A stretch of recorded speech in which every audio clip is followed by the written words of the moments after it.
All right, Julian, thanks for joining us, man. Do you know what you're going to do for your first bet down there?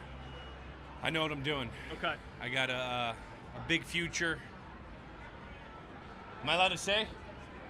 $11,000 in the Celtics to win the NBA championship. Let's go Celtics. I love that. I love that at plus 362.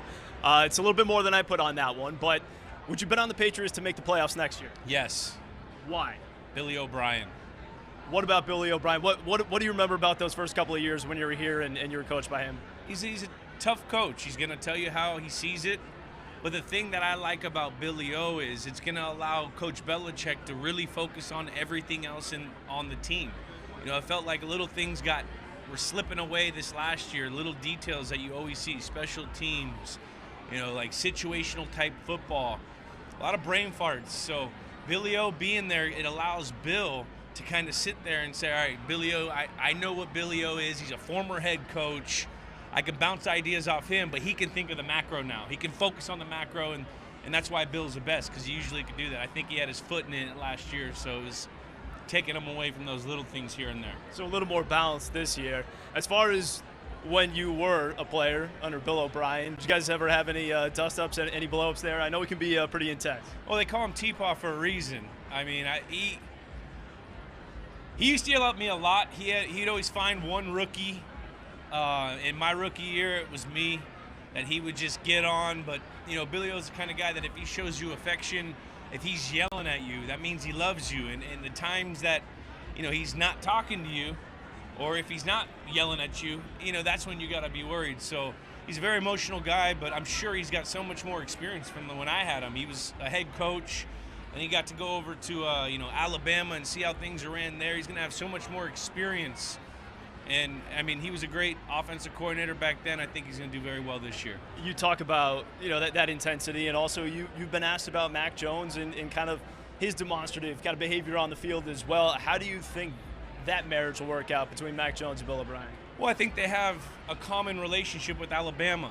So I think it's going to be very familiar. Guys, they can talk the same language. They're going to have inside stories about Saban. So it's going to be a comfortable relationship. And I expect Mac to have a huge jump. And, you know, Mac's a young guy. And, yeah, there's a couple guys that called him out, former Patriots. But, you know, that's a frustrating situation that he was in, and I understand. And he's learned from that. He got better as the year went on. And I expect a big leap this year. Tommy Kern wanted to make sure I got this one into you. What's Tommy got? He wants to know, because when you were there, obviously you were that quick guy who could get open right away. You know, Wes Welker before you. How badly do the Patriots need that in their offense now? Well, I think they have Jacoby Myers. I mean, he fills that role. He gets open when it's his time to get open. You know, he can understand coverage, so it's going to be interesting to see what they do with him. He's a safety blanket. That was Mac's safety blanket these last couple years. So it'll be interesting how they handle that situation.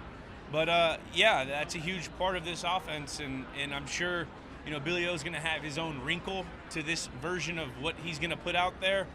But usually a guy, it could be a slot or a tight end, you know, that inside middle field guy.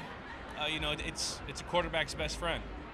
Meanwhile, I know that, speaking of quarterbacks, you said that, you know, if Tom Brady is coming back next year, he's not going to be in Tampa Bay. Where do you think he's going to play next year?